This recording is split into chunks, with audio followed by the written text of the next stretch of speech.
안녕하세요. 한 주간 잘 지내셨나요? 오늘은 저랑 이상스쿨에서 뜨거운 반응을 보였던 두 가지 이슈에 대해 이야기해보려 합니다. 그럼 이상스쿨의 탑2 지금 만나보겠습니다.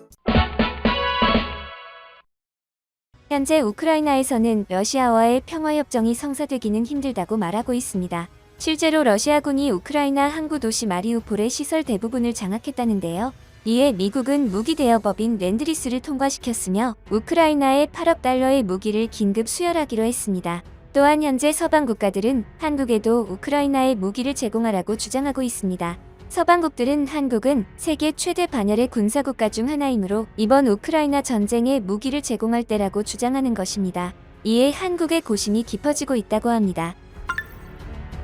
구독과 좋아요 한 번씩 부탁드립니다. 젤렌스키 대통령이 11일 한국 국회 화상연설에서 러시아 탱크, 배를 막을 수 있는 군사 장비가 대한민국에 있고 대한민국이 우릴 도와주실 수 있다며 한국 정부에 무기 지원을 요청했습니다. 또 우크라이나 국민을 대표해 한국 지원에 감사한다고 전하면서 하지만 전쟁에서 살아남고 이기려면 비행기, 탱크 등 여러 군사용 기술을 필요로 한다며 한국 정부에 무기 지원을 요청했습니다.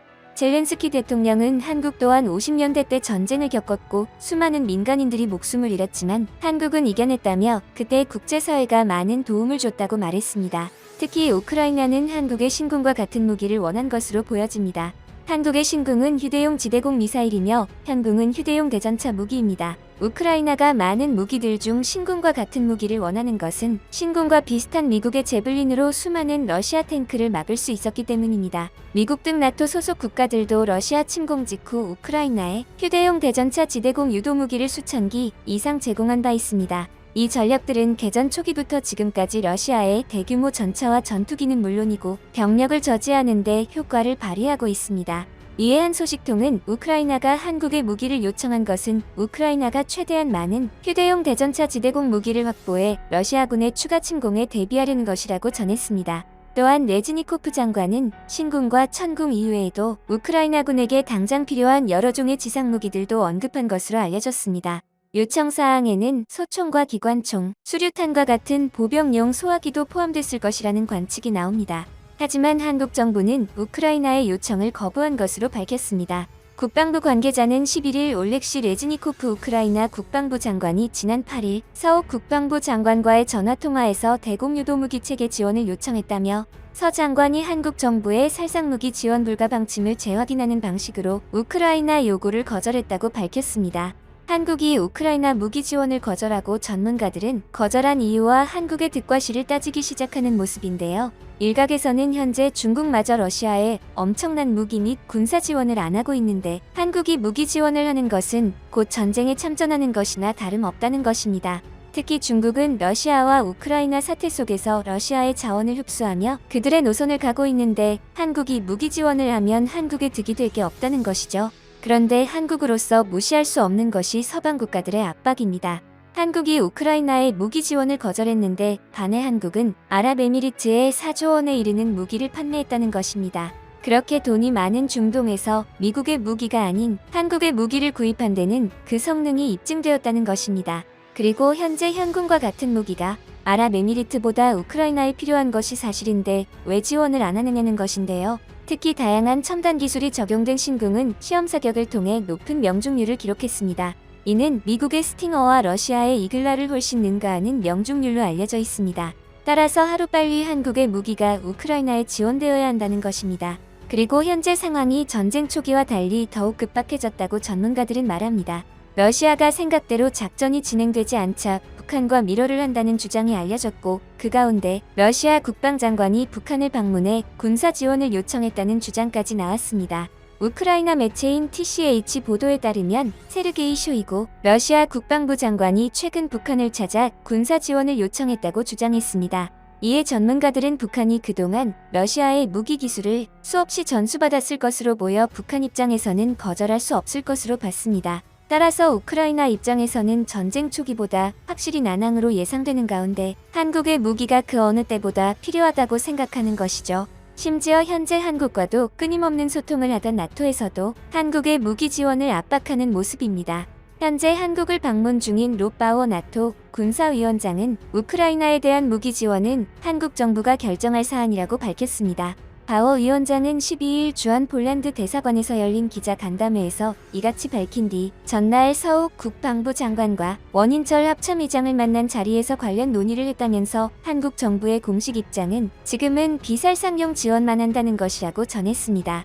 바워 위원장은 한국은 비살상용 인도적 재정적 지원으로 이미 많은 기여를 하고 있고 이는 우크라이나에 매우 중요하다라며 새로 출범하는 정부에서도 지원이 계속되기를 희망한다고 덧붙였습니다. 바워 위원장은 우크라이나 사태는 우크라이나에 국한된 문제가 아니라며 사태의 핵심은 러시아가 규범에 기반을 둔 국제 질서를 바꾸려고 하는 것이고 민주주의 국가들이 국제 규범을 지키기 위해 함께 싸우는 것이 매우 중요하다라고 강조했습니다. 하지만 일각에서는 나토를 비롯한 서방 국가들이 한국이 군사 대국임을 알기 때문에 이것을 자신들에 유리하게 사용하려고 한다고 주장합니다. 그런데 이러한 서방의 주장에 한국 내부에서는 한국의 군사력은 한국을 지키기 위한 것이지 서방에 이용되기 위한 것이 아니라고 하는데요. 실제로 한국은 예전부터 중국, 일본, 북한, 러시아 등 모든 강대국에 치이는 역사를 지내왔습니다. 따라서 한국은 다른 나라들과 달리 자국을 보호하기 위해서는 군사력이 없어서는 안 되는 나라가 되었습니다. 특히 미국의 우방국으로 주변국들은 모두 가지고 있는 핵무기를 소지할 수도 없었죠. 그래서 국방력을 적극적으로 키울 수밖에 없는 것입니다. 유럽도 이러한 한국의 사정을 모르지 않을 것인데 그동안은 한국과 무기 경쟁을 벌이더니 자신들이 위험에 처하자 한국의 무기를 우크라이나에 지원하라고 은근히 압박하는 것이죠. 소위 강대국들이 한국의 군사력을 탐내는 상황은 일본에서조차 볼 수 있는데요.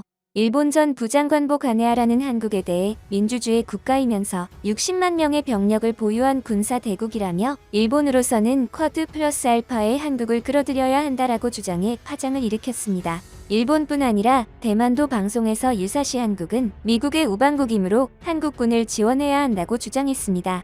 이처럼 모든 국가들은 평소에는 혐한을 하더라도 자국의 위기가 닥치면 너 나 할 것 없이 한국과의 협력을 염두에 두는 것입니다. 한편 현재 유럽을 비롯한 서방 국가들이 한국의 무기 지원을 압박하는 모습이 나오자 한국 네티즌들은 이해가 안 간다는 반응인데요. 우크라이나의 무기 지원 요청은 100번 이해가 가나 나토의 무기 지원 압박은 이해할 수 없다는 것입니다. 특히 러시아의 전쟁 자금을 대주고 있는 것이 나토 회원국 즉 유럽이라는데요. 수많은 대러시아 제재를 하더라도 에너지 공급만큼은 하루아침에 끊지 못하는 게 현실이라는 것입니다. 따라서 유럽은 단번에 러시아산 에너지를 못 끊는데 한국의 무기 지원을 압박할 명분이 없다는 것이죠. 실제로 우크라이나 전쟁에도 러시아의 에너지 수출 물량은 별 타격을 입지 않았습니다. 우크라이나에게 각종 방어용 무기를 제공하는 유럽 국가들이 전쟁 시작한 후에도 올해 초에 비해 러시아산 원유 수입을 줄이지 못했기 때문입니다. 게다가 국제시장의 원유 가스 가격은 계속해서 올라 푸틴은 앉아서 돈을 더 벌고 있습니다. 이에 우크라이나 대통령 경제보좌관은 지난 24일 뉴욕타임스에 유럽은 전쟁이 시작한 뒤에도 계속된 러시아 원유 수입으로 약 23조 원의 군자금을 댔다며 푸틴에게 전쟁은 수지 맞는 장사였다고 비판했습니다.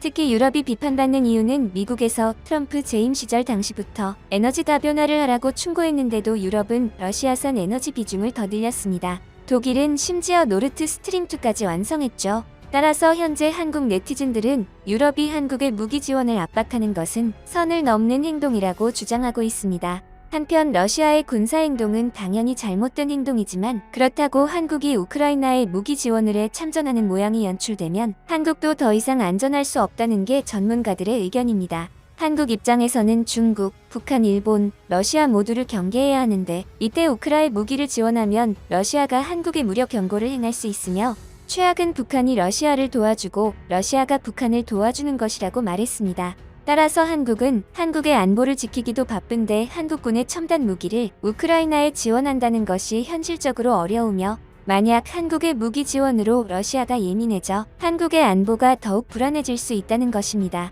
따라서 감정적으로만 보면 한국이 당장 우크라이나에 무기를 지원하는 것이 맞지만 현실적으로는 한국의 무기 지원이 한국에 이득될 것이 전혀 없는 것이죠.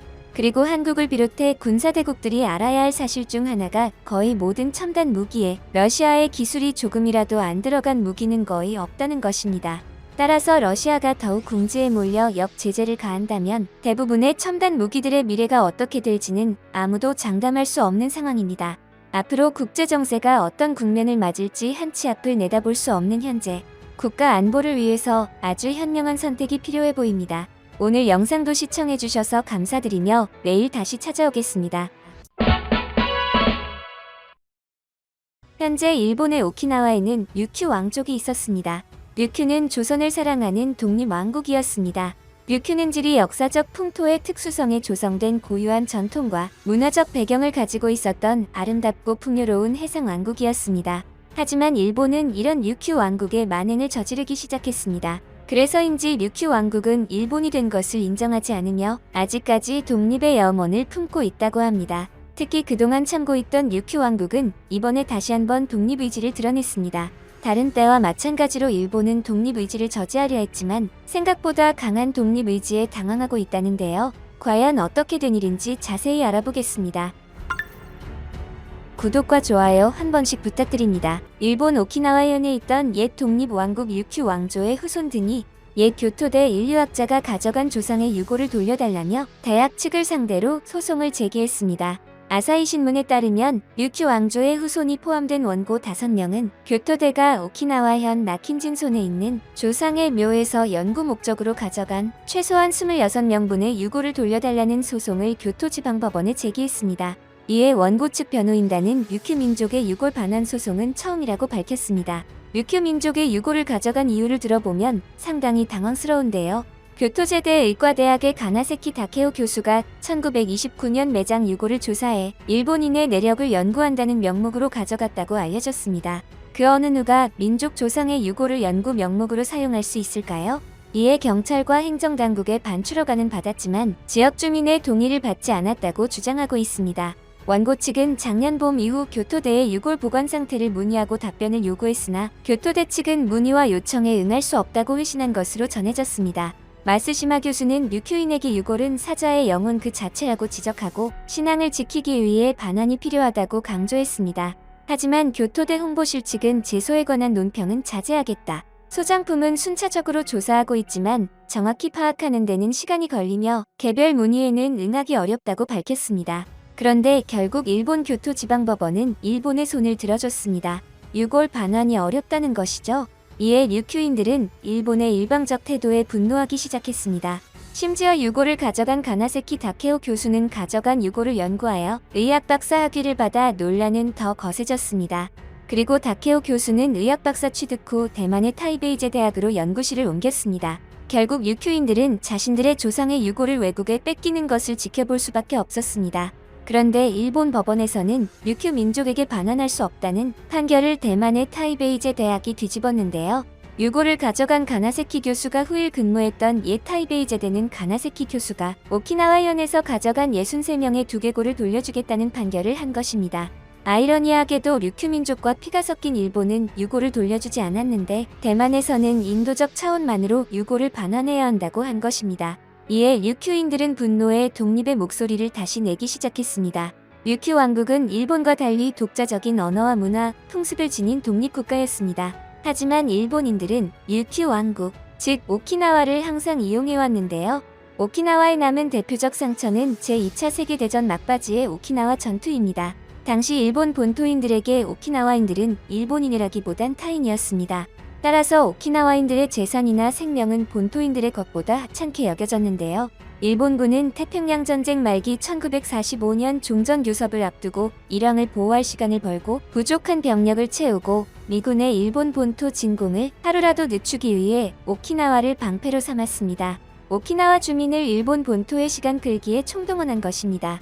또 적전에 투항하거나 포로가 되기보다 그냥 포기하기를 강요했습니다.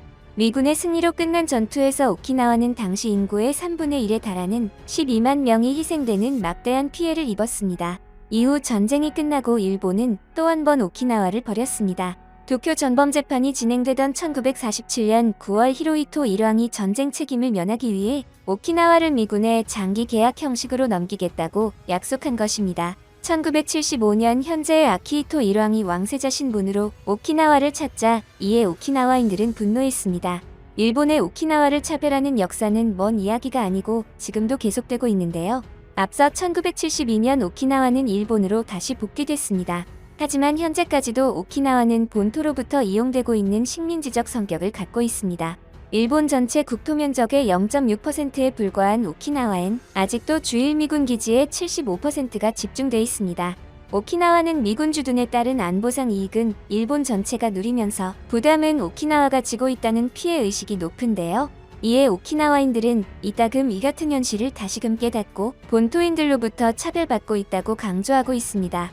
주일 미군의 이 점은 일본 본토가 다 누리고 있고 오키나와는 전쟁 유사시의 두려움을 모두 감당하고 있습니다. 특히 오키나와 전투로 대부분의 이들이 가족 구성원 중 최소 한 명을 잃은 오키나와인들은 지금까지도 전쟁의 불안과 공포를 느끼며 살고 있습니다. 한편 일각에서는 일본인들이 류큐 왕족을 차별하는 것이 류큐 왕족이 조선을 좋아했기 때문이라고 하는데요. 전문가들은 한중일 중에서 조선은 유일하게 다른 민족을 좀처럼 침략하지 않는 나라로 인식해 각별한 호감을 가졌던 것으로 보고 있습니다. 특히 조선과 류큐의 관계를 살펴보면 조선보다 류큐가 더욱 조선에 적극적이었던 것을 알 수 있습니다. 조선왕조실록에 의하면 조선 개국 원년 1392년 류큐 국왕의 명을 받을 공식 사절단이 조선을 예방하여 태조 이성계를 아련하였습니다. 태조는 사절단 대표에게 정호품, 수행원들에게 정여품에 준하는 대우를 베풀었습니다. 결국 류큐는 조선을 최초로 승인한 국가인 셈입니다. 또한 조선왕조실록은 류큐 공식 사절단의 조선 방문은 40회인데 반하여 조선 사절단의 류큐 방문은 3회로 기록하고 있으며 그 밖에도 양국의 각종 사료를 살펴보면 조선시대 거의 전 기간에 걸쳐 류큐와의 밀접한 관계가 이루어졌음을 알 수 있습니다.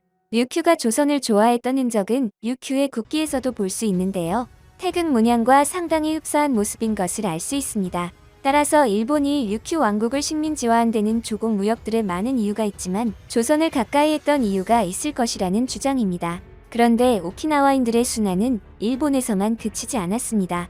2010년 중국은 일본의 오키나와가 원래 중국 땅이니 돌려받아야 한다는 주장을 하기 시작했는데요. 실제로 중국에서 이러한 주장을 펴는 논문은 2006년 이후 20여 편이나 쏟아졌습니다. 중국에서는 메이지 정부에 의한 1879년에 류큐, 병합, 제2차 세계대전 후인 1972년 미국의 오키나와 반환 등은 모두 국제법상 근거가 없다는 주장이 나왔습니다.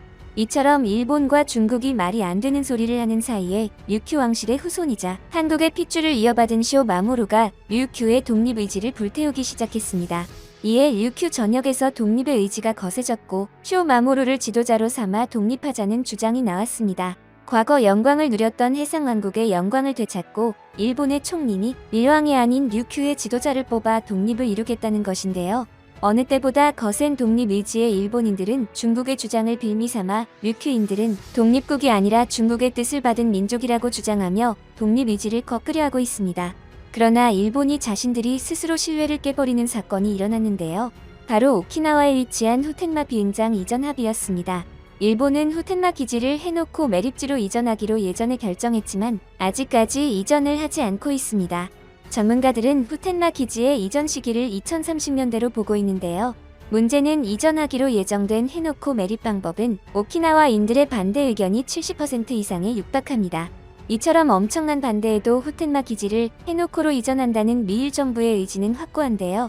앞서 도쿄에서 열린 미일 외교 국방장관 회의에서도 양국은 해놓고 이전이 유일한 해결책이라며 가능한 빨리 건설을 완료하기로 합의했습니다. 오키나와인들이 오키나와 밖으로 이전해야 한다는 주장에 대해 일본은 오키나와가 한반도와 대만과 가깝다는 이유만을 들며 오키나와의 의견은 철저히 무시하고 있습니다.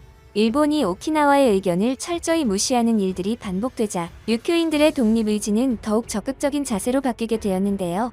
한편 류큐인들의 반일 감정은 주권을 침탈한 일본에 대한 분노라는 점에서 우리나라의 반일 감정과 그 맥을 같이 하고 있으며 특히 류큐인들은 과거부터 우리 민족과 긴밀한 관계였고 민족적 정체성도 우리나라와 가깝습니다. 또한 전문가들은 이들의 정체성은 조선인에 가까웠던 것으로 보인다면서 류큐 군도는 일본에서 보면 서쪽에, 중국에서 보면 동쪽에 있다. 한반도에서 봐야 정남 쪽에 있는데 자신들을 남해의 나라로 규정한 것을 보면 정체성이 한국이라는 의미라고 설명했습니다. 그리고 실제 오키나와 주민들의 인종 구성이 한국인 3분의 1, 일본인 3분의 1, 중국인 3분의 1 정도 될 것이라면서 이들은 스스로가 류큐인이라는 정체성이 희미해지고 있지만 아직도 일본에 동화되지 않고 있다. 여전히 식민지민이라는 생각을 갖고 있다고 덧붙였습니다.